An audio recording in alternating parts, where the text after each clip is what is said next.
Good afternoon, guys. All right, so wrapping up week 2 and headed right into week 3. Obviously, a ton of respect for USF, their coaches, their program. They're playing as good a football as just about anybody in the country. The way they beat 2 top 25 opponents, and again, playing at a high level, really explosive football team, disruptive, high energy, physical, tough, well-disciplined. Great opportunity for our program. So, questions, please. With you guys playing them last year, obviously for the first half, they gave you guys they were right there with you. How much can and will you take from what you were able to play against them in person last year? As you guys go against this time? You know, they were very different last year when they played against us. They're very multiple on defense. We saw a lot of man coverage that game, and you know, we were okay running the football, not great until the end, but we hit them on some pass plays. They've been really good in coverage the rest of the season and to start this season, and defensively they're top 2, top 5 in just about every category relatively to, you know, the important parts of the game. So we can expect to see, I'm sure there's some residue, but Todd Orlando, who we know had a chance to work with before, is an excellent football coach. Again, big menu, so you got to prepare for a lot. What stood out to you about USF's game against Florida? Physicality, speed. Guys running to the football, 11 hats to the ball all the time. Good tackling.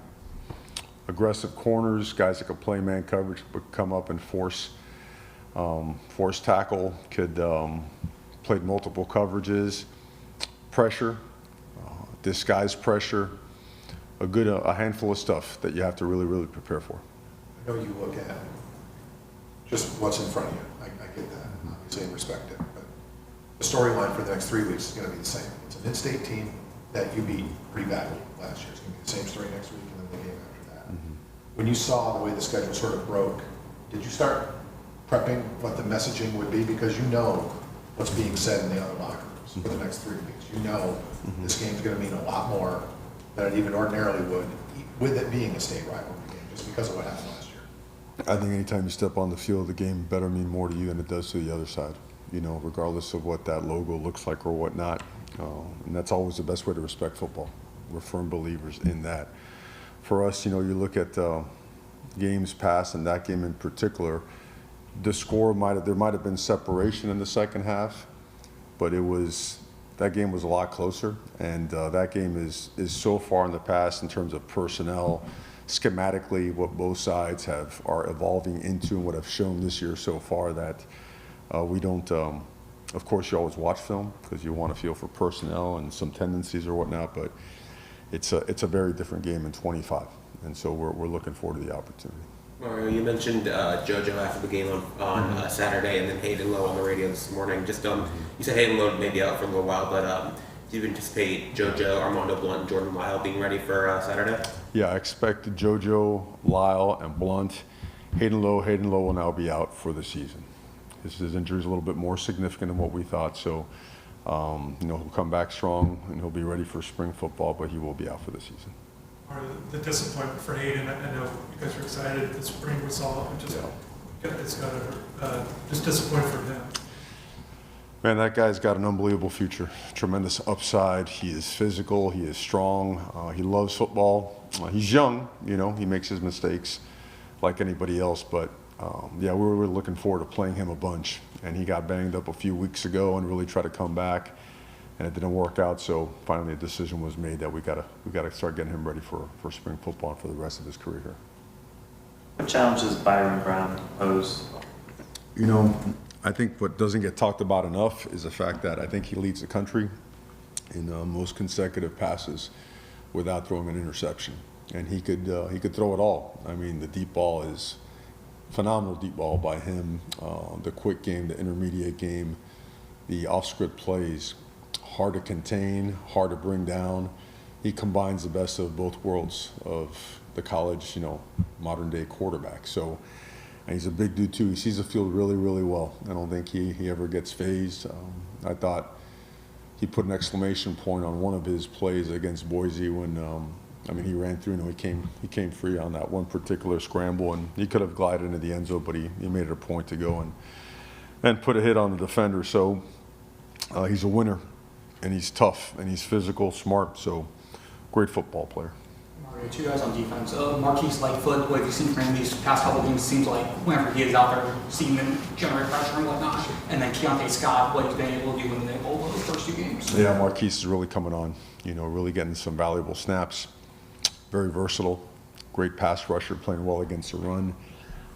Great in coverage, does it all. I mean, he's a gifted athlete. He's should be over 230 now, 6'5" and a half, on his way to 6'6", and he's one of our fastest defenders. I mean, he times up there with the fastest linebackers, and he's only developing more and more and more. Big future for him, so he's been a big factor for us. Keontae Scott has been a tremendous addition at nickel, as you have seen, because he's done it in coverage, done it in the run game. That nickel position gets challenged, right? People start going formation to the sideline and trying to get him into the box if it runs and everything. And he's tough, he's physical, he's a good blitzer. He's a great cover guy, great man-to-man guy, understands the playbook top to bottom. He could fill in at corner, safety, you name it. He could do it all. Like you said with Brown, it's 240-something passes since he's thrown a pick. Yeah. Yep. Carson's close to 200 going back to last year without one. There's some pretty good DBs on their schedules, and these guys aren't throwing checkdowns. To be able to go 50 passes without getting jumping, just what's that say about the skill level, the accuracy, the arm strength, the belief in the receivers? Yeah, these guys aren't throwing bubble passes all day. Again, they're pushing the ball down the field, in the form of play action, the form of just drop back. Third down percentage is really high for both, and plays under pressure, completions under pressure are high for both as well. So again, that position, when it has experience and has talent and has a lot of want to, it's a dangerous combination, and both quarterbacks are really highly skilled, highly experienced, and they want to win. So it's going to be an awesome opportunity. Well, you've rotated Samson Ogunlola in a good amount the last 2 games. So what do you like about him and his progression, and how valuable is it to have that, that 6 offensive line who can come in, spell a guy for, a couple drives and stuff like that? Well, Samson's played great football, and I know everybody, it's well documented, he was such a highly touted guy. Everyone wanted it to happen right away, but that's not the way football works. Football is a developmental sport, and sometimes it pops for guys a little bit later than others. And he's hitting on all strides right now. He's hitting on all cylinders right now. He's playing with a lot of power in the run game, a lot of balance and body control, great use of his hands in the passing game, position versatility, jumps out of tackle, and at guard, he could play 4 of the 5 positions. And Ryan Rodriguez is another guy that we consider another co-starter. Max Buchanan showed in the game what he can do. Tommy Kinsler showed what he can do. SJ showed, a lot of guys showed up in a big way. And again, Matthew McCoy's versatility showed up as well. So we feel like that position continues to develop at a high level, and we want to continue to recruit at a high level because, there'll be some departures at the end of the year, but certainly feel very, very strongly about the direction. Mario, what do you like about Samson on guard? Just how he's looked at, obviously you touched on tackles. You always wonder, because he's so long, can he actually fit in there and generate power, right? The A-gaps are really important as it relates to both keeping a clean pocket and then running the football. But Samson, you'd be hard-pressed, and we have a lot of these guys now, you'd be hard-pressed to find people like him that work as hard as he works. You'll find them in here at all hours. So he has worked himself, he has learned himself into being an excellent football player. At guard, which was very new for him, he's learned to play with his feet in the ground and to play with power, with bending his knees and a flat back, which is really important, right? And understanding that those man blocks and combinations, the timing is different than it is outside at tackle, both in the pass game and the run game. So I think the mother of all learning, the repetition, has taken its course, and he's had so many reps at all those that he's really developed into an excellent football player. And he's another one that's just getting started. So we look forward to more great play from him. There are bigger goals, obviously, but, back when you were a player, I think there was the Florida Cup. I think there was actually a physical trophy for the state title. There's a lot more teams now than there was then and all that, but what do in-state games still mean? They're as meaningful as you can imagine, right? To me, anytime you play in-state, those things, they're rivalry games, naturally. And they last for an entire year, right?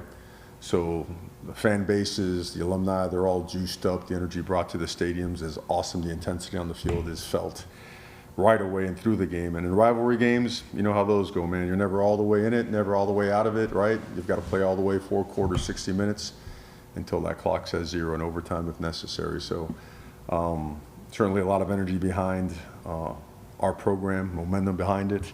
So we're looking forward to a great opportunity on Saturday.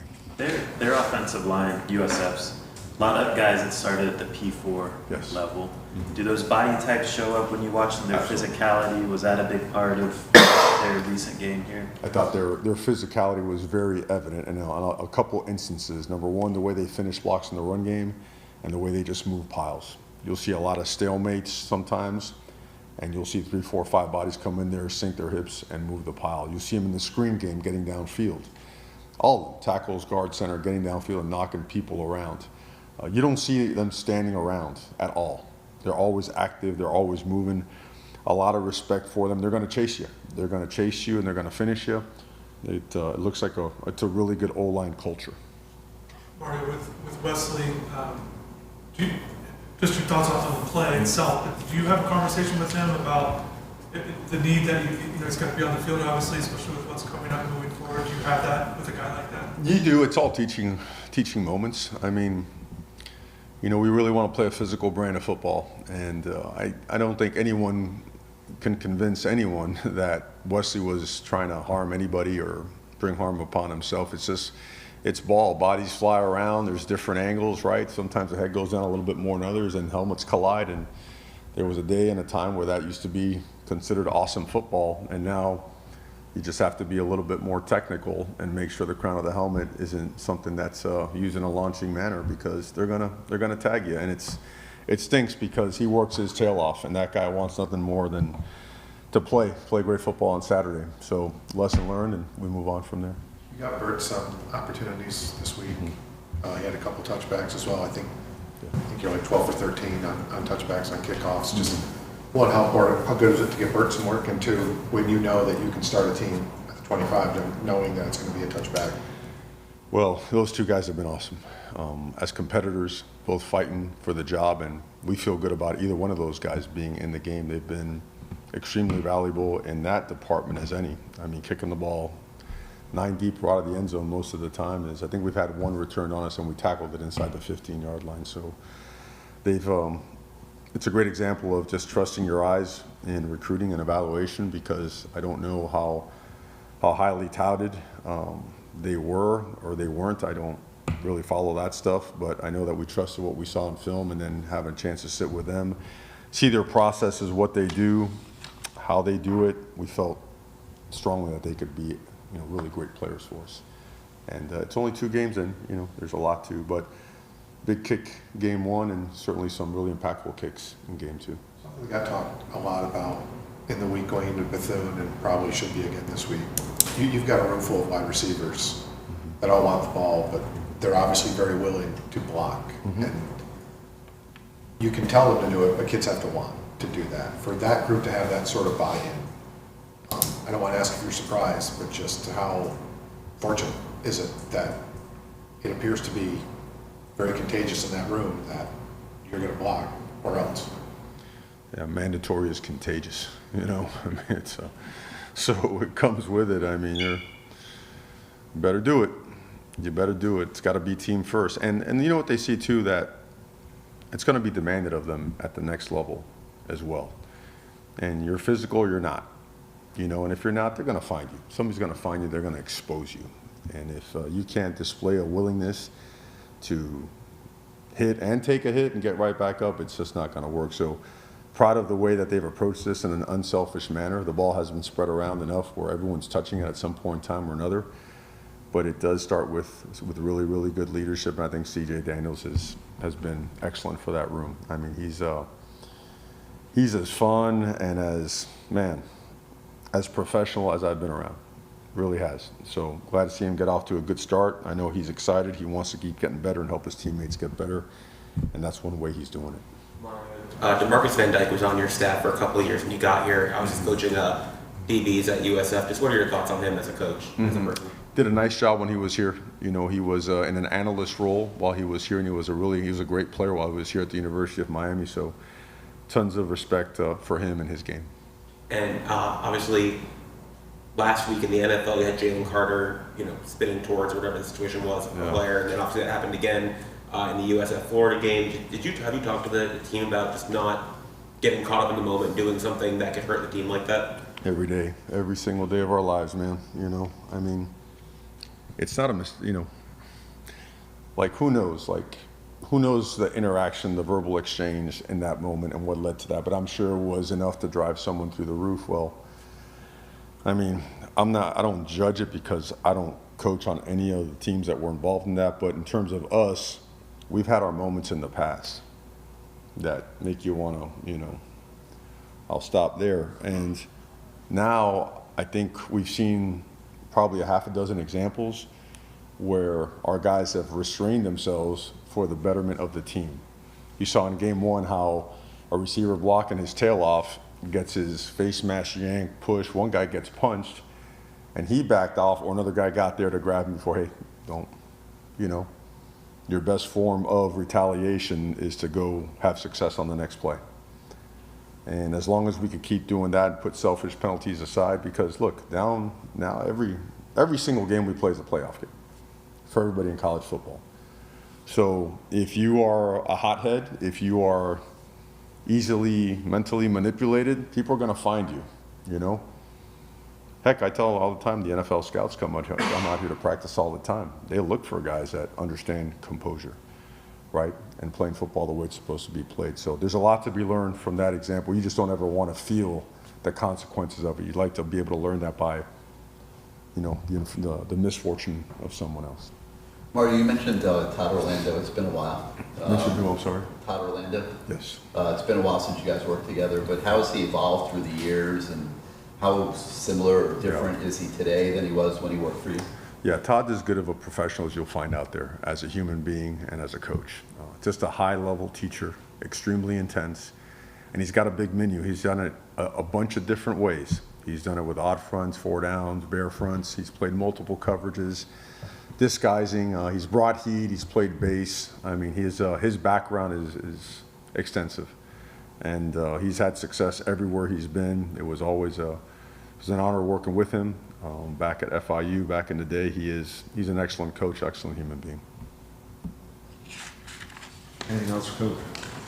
All right. Thank you, guys. Appreciate you.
How's it going?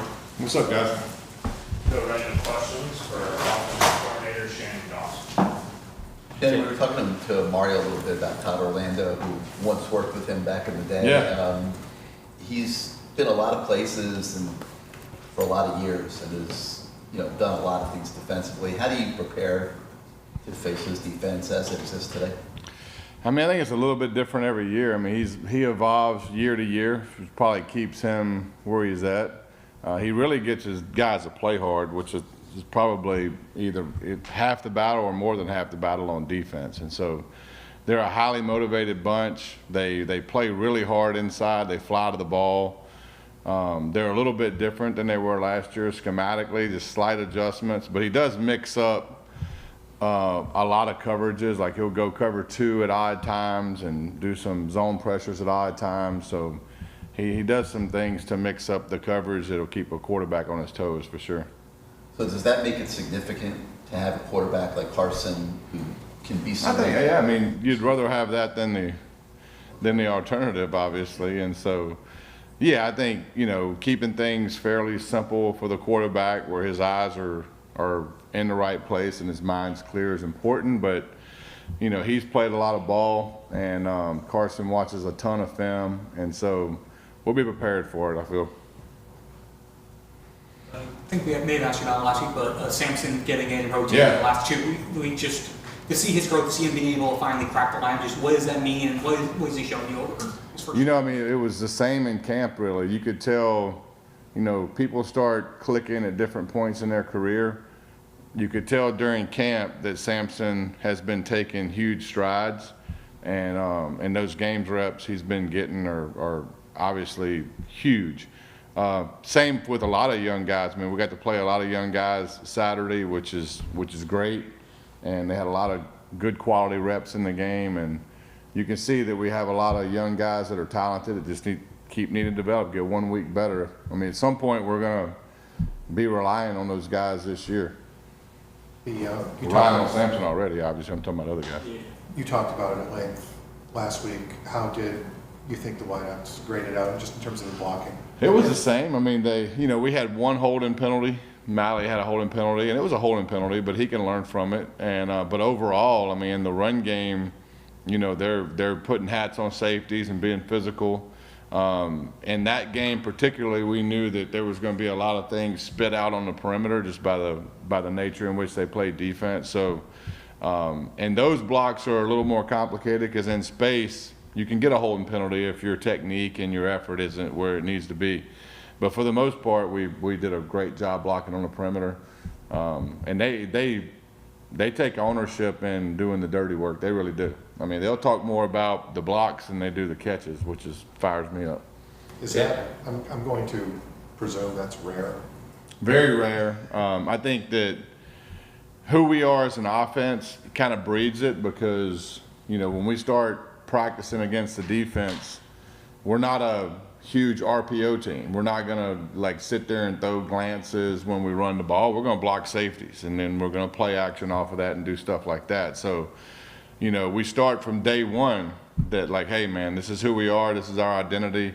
We want to run the ball, be physical, but that's not just the O-line and tight ends and running backs that, everybody has to bear the weight of playing physical, and they really, take it and ran with it. And I think guys like CJ's leadership as an older guy, you see CJ and Keelan and those guys blocking, and I think everybody kind of fall in line. They do a great job leading that group. There was a stat that was floated around last week, and I tried to look it up, and I couldn't figure it out. But it said since the start of last year, you guys have run between the tackles on 77 or 78% of your carries, which is second most in the country or something. How much of a certain badge of honor is it that there's not a lot of mystery? When you're going to run it, you kind of know, people kind of know where it's going. You kind of dare them to stop it, and more often than not, obviously, they're not.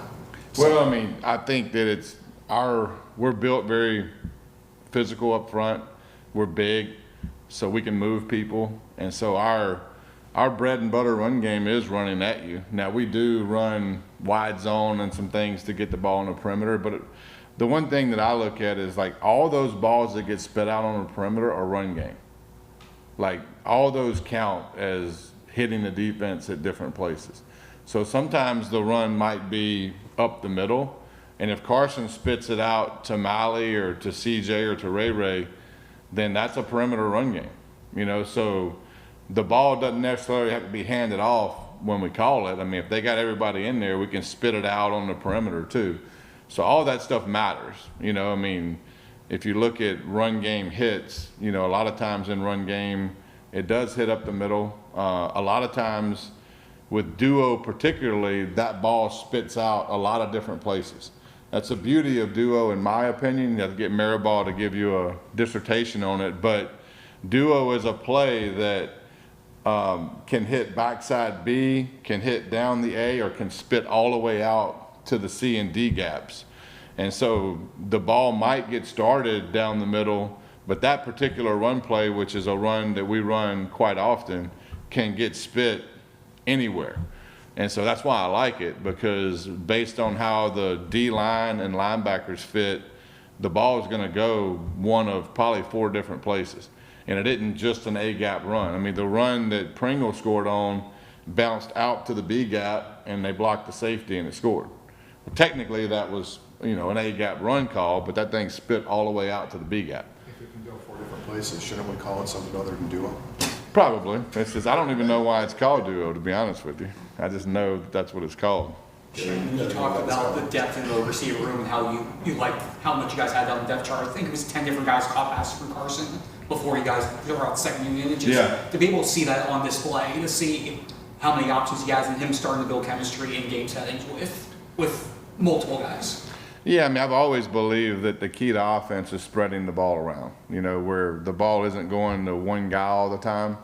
And so you see 10 or so guys touch the ball, that's a good thing for the Canes. You know, that means that they can't focus on one guy, you know. And so the other thing about duo, not to like go to another point, but like I also like efficient offense. I don't like going backwards. Like, so to me, getting first downs and the ball going forward is a sign of good offensive football. And so a lot of times those runs, you know, that might not get 15, 20 yards, they might get 3 or 4 yards. They put you in a third down situation, and a second down situation is very advantageous, you know, rather than some of those wide plays you can watch across college football. I mean, some of them hit big, but some of them go backwards 3 or 4 yards too. And so, you know, it's what you believe in, really. TJ Daniels, again, big contested catch touchdowns last game. Is that something you saw in him when you were evaluating him? He always had that as he improved in it this year. What allows him to be so good at that? Yeah, I mean, I think the guy's very talented. I mean, he's got good body control. He's got good ball skills. But yeah, I mean, you know, you look back even to his time at Liberty, right? I mean, he was a vertical threat machine, you know. Now, you know, whatever happened last year happened, and I don't necessarily hold that against him, but you could see signs of him even then of being a very, very productive receiver. And so I just felt with him particularly that, you know, that we could put him in a position to highlight what he does really well. And now I didn't necessarily know at the beginning, to be very transparent, I didn't know he had the leadership skills he has. I didn't know that he was a type of person that could really change a whole room.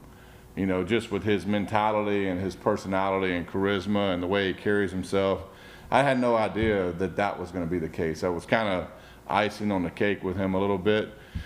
But that's been bigger than any play he's made, to be honest. Obviously, Malachi Tony's gotten a ton of attention over the first 2 weeks. I'm pretty sure he's your leading receiver through 2 games. How have you seen him just kind of handle this early success? Obviously, he's like just turning 18, I think, this month. So just like, how has he handled the last couple of weeks? Nothing seems to faze him. You know, he's the same person every day. You know, he just comes to work. I think he just really likes football, and so, you know, I don't see any change in him from really the first moment he stepped on campus. You know, the game's definitely not too big for him, and he's never gonna get in a situation where he thinks he's bigger than the team or bigger than anything. He knows that he's a important cog in the process, but just a part of what we're doing, right? And so his mentality is very unselfish, and he has a very servant mentality. And if he keeps that, you know, I mean, and he is going to keep it because that's the character he has. And so, but he hasn't changed one bit. I mean, he just keeps coming and like goes to work. He's got a great personality and a great demeanor to him, and you know, he just really loves football. Every game and every year is different, but when you think back to last year's USF game, what stands out in your mind? Because that game was closer, maybe. Yeah, really. I mean, I thought, you know, when we came out, you know, they were more aggressive than I thought they would be on defense as far as like coverage. They came out and got in our face, played man, which before that point they had played a little bit looser. Their effort was really high. You know, they had an edge to them. And there, we obviously played at their place, so they had a good environment for that game. They had built it up. But, you know, for the first half of that game, I mean, it was extremely competitive. And, I mean, and that's what I anticipate this game to be. I mean, I think, you know, their energy is going to be high. They're coming off of two really quality victories, and they should be feeling good about themselves because they're playing at a high level. While you were obviously probably a little busy yesterday, did you watch any Titans? I did. I watched some. I watched a little bit. I didn't watch the whole game, but I watched enough to know what happened. And how do you look? I thought he looked good. I mean, he had there was some situations that came up that he's going to learn from, you know. And I mean, I think he'll be the first to tell you that. And you know, there were some key drops through the game too that I think, you know, I mean, I've said it from the first day I've worked here, but the quarterback position is a very deep-ended position. Like, you need guys around you to do their job. And I think it was evident, you know, you look at the CJ post catch, right? I mean, look, great, phenomenal throw by Carson, great catch, great route by CJ, but there was nobody around Carson. Like, literally for 5 yards, it was open air, and he stood back there. And so my point is, I mean, it's a very dependent position. You got to have people around you doing your job, their job at a high level to allow you to do your job. And so sometimes we lose sight of that at quarterback because of, you know, some of the press certain people get or whatever. But guess what? Like, you can't throw it and catch it. You know what I mean? And you can't block and throw it. Like, you need your teammates to do their job. With Mark Fletcher, he seems like it's only been 2 games, but averaging almost 6 yards a carry. Yeah. I mean, just his ability to just pound the rock like that. I mean, how have you seen him grow coming into this year, and just, you know, what does he do for this offense at this point in his career? Well, I mean, he's steady. You know, we know what we're going to get from Mark, and that's the key with a lot of the guys that walk out on the field is they're steady personality guys, and they're not too up and not too down. They go about their way just to do their job, you know. And so I think players around them, you know, can depend on him, and they know what they're going to get with him. His, you know, Mark's been through a ton, and he just keeps getting better, and his attitude keeps, you know, very steady.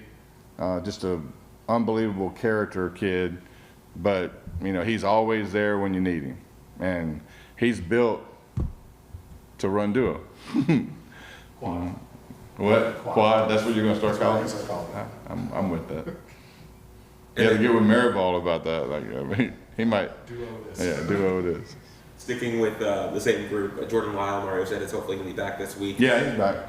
So just, I mean, he's obviously talented. He can break off big runs. So just the complement of Yes. the 2 of them. I mean, just how much of a privilege, I guess, is that to have, or as an offensive coordinator, to have 2 guys who can do things in different Well, ways? I mean, I would say 3. You know, I mean, we have a multiple. You know, we have a room that you can roll, you know, any one of those guys out there and feel really good about it.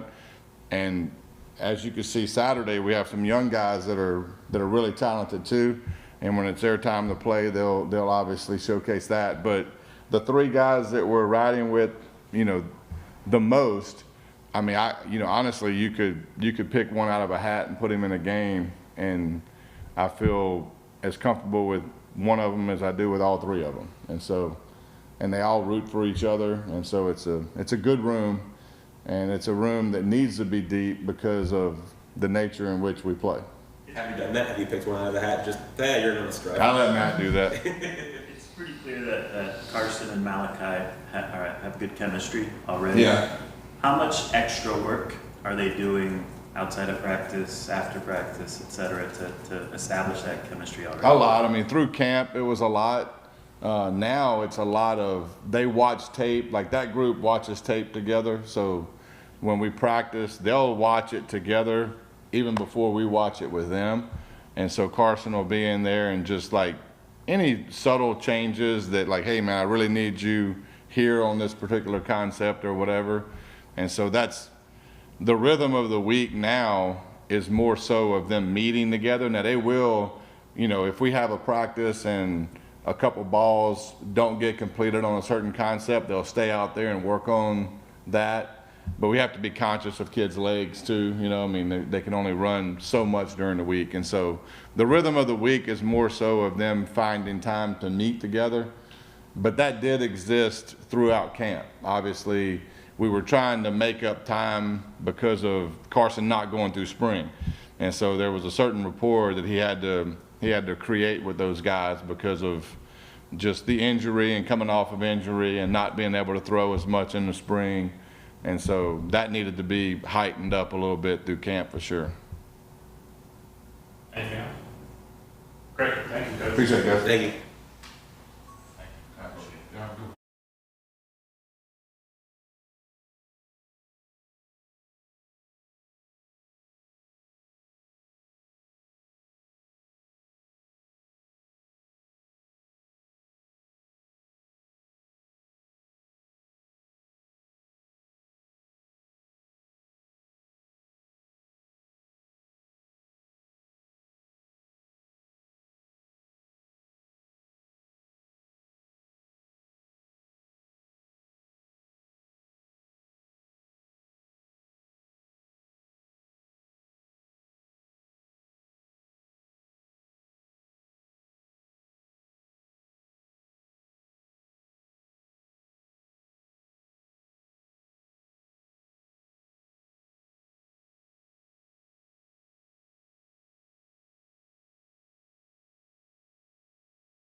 What was the lock last time?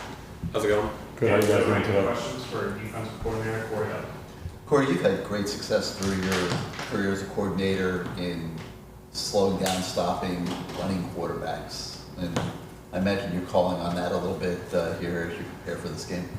Yeah, I think, the hardest thing is they add the extra guy in the run game. And, that's where we're just going to try to figure out, how do we take away a gap or who do we add in the fit and, how we go about doing that. It's been, every defense is a little bit different and every style of offense we see is a little bit different. So that's kind of what we're going through right now, seeing different pitchers. And we got to make sure we take the quarterback run game away this week. So. You mentioned last week just setting the edge was a point of emphasis. How do you feel like that went in this recent game? I thought we had guys do a better job with it.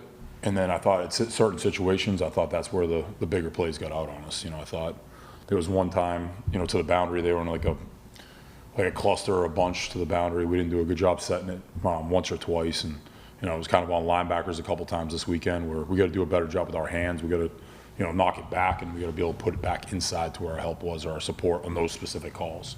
But I thought going from game 1 to game 2, I thought we did a better job using our hands, not getting washed up the field and kind of setting a firmer edge. I thought they gave us a couple different looks this week that, those are things that we've addressed already in practice and we'll continue to address this week and make sure that we're a little bit more sound in those situations this week. Corey, what would you make of them passing 14 to 17, so high completion percent? Not a lot of yards. I know it's a quick passing game. Was there stuff you looked at where you guys could have disrupted a little bit more, or just everything short? Yeah, I think it was, I've kind of been a part of games like that in the past where I felt like they were trying to take the defensive line out of the game. And everything was a bubble, everything was an RPO, everything was a quick release hitch, a quick release flat, a quick release bubble. And I felt like when they tried to throw the ball down the field, that's when we had more success. There was the one time we lost contain, quarterback scrambled, and the guy worked the route back up the sideline.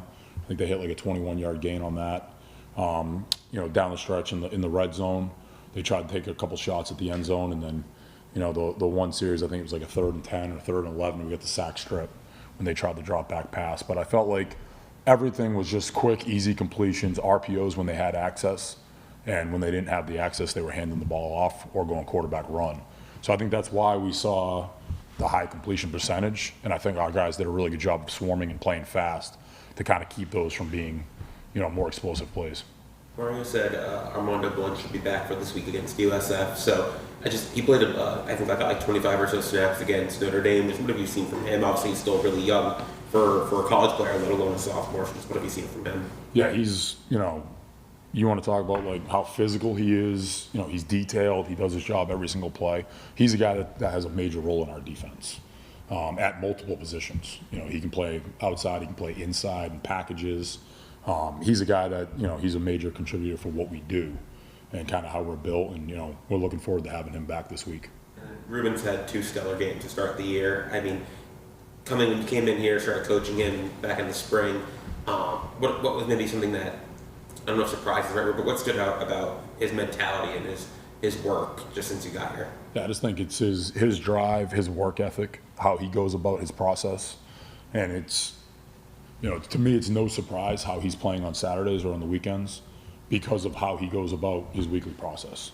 And, he's a guy that, he runs to the ball every play. He's, physical at the point of attack every single play. He's constantly working on his technique. He's constantly working on his pad level, constantly getting better with his hands. And, those are the things that show up on game day. And that's because it's, the result of what he does Tuesday, Wednesday, Thursday, all week long. And I feel like, the days where maybe something didn't go his way in practice, he's the first guy when you look off the field, post-practice, he's working on whatever it was that he had to fix that day. And I think that's, why he's had the success he's had so far this season. Bryce Fitzgerald, obviously he had the pick, but outside of that, how do you feel like he performed? And a young player like that, what does he need to show for you to be comfortable putting more on his plate? Yeah, I thought that what excited me the most about that play is it's almost the same exact as the Notre Dame route. We got Notre Dame 3rd and 7. We have a similar call. Quarterback pushes the pocket. We come out of coverage. They throw a touchdown pass. And this week, very similar situation comes up. And now we push the coverage, and now he's there to make a pick in the back of the end zone. And, you know, that's someone that can see it on the film, get the rep, and now it happens in a game, and now it's fixed. And, you know, that I thought was just a big play in that game, keep them off the scoreboard. But also it's something that hurt us week 1, and now week 2 we can erase the points where, you know, in that week 1 scenario, we're hoping to hold them to 3. We come out of coverage, you know, we lose contain, they turn it into a 4-point play there. And now, you know, for us, now we can completely erase the points by getting a takeaway there, rather than hold them to a field goal. And I think that's just, you know, being able to take it from the film room, being able to learn it, see it one time, and then go do it on game day, I think is huge. Keontae Scott and the nickel, just how would you evaluate him through the first 2 weeks? Yeah, I thought, you know, game 1 to game 2, you know, talking about a guy that used his hands better, set the edge better, played a little bit faster. You know, we saw a lot of FIB again, trying to get our guys, you know, trying to get him back in the box. We've done some different things versus those looks, and, you know, I thought he's a guy that came down, fit the run very well. I thought he blitzed a little bit better this week, and, you know, I thought he made the available play. You know, his tackling on some of the screens and some of the open field stuff, I thought he played very fast this week. And, you know, we put him in a lot of different situations, you know, whether it was the coverage or what we were doing in the box. And, you know, I think he continues to work at it and get better every single week. Corey, how do you guys plan on simulating the best you can with what Byron can do in the run game as a quarterback, kind of with what you guys have on your roster, maybe to give you guys a good look, or as good a look as possible? Yeah, you know, there's a lot of different things they do that are challenging. You know, I think they do a great job on the offensive side of the ball, and I think that's where, you know, the practice style this week will be very different than what it was last week, using different personnel, using maybe different position players at certain positions to get a look for the speed and the tempo of how fast it's going to be, and then the style of players that they have in those different position groups. But obviously the quarterback position, you know, we'll have different guys giving us a look there, and then, you know, with the tempo piece, you know, we're going to do a lot of different things to crank up the speed in practice this week. The tempo element, does that put a lot of stress communication-wise on the secondary, and how do you feel like that's been the first 2 games so far? Yeah, that's been a major thing since spring. You know, it's been how do we handle tempo, how do we communicate it, how do the guys communicate the call, and, you know, how urgent are we to get aligned as a defense and get our eyes in the right spot and make sure we're making the correct calls and communicating the right way. And that's something that we've had all the way through camp, is trying to go as fast as we possibly can. And now it'll be, you know, we have to make sure we get aligned. We're urgent to get aligned, because you can see, like, there's certain plays in the game where, you know, they either have the second call in the huddle already, but the play ends and they're sprinting to where their next alignment is, and they're running the next play. And, you know, they do a really good job of going fast and putting pressure on the defense, and you could see it this past week. You know, I thought in the Boise game, I thought, you know, that kind of wore on them there late in the third quarter, and then same thing with Florida this past week. And, you know, I think that's something that we have to do a great job in practice, but it's been an emphasis piece since, you know, really since the spring. Anything else? Great, thank you. All right, thank you guys.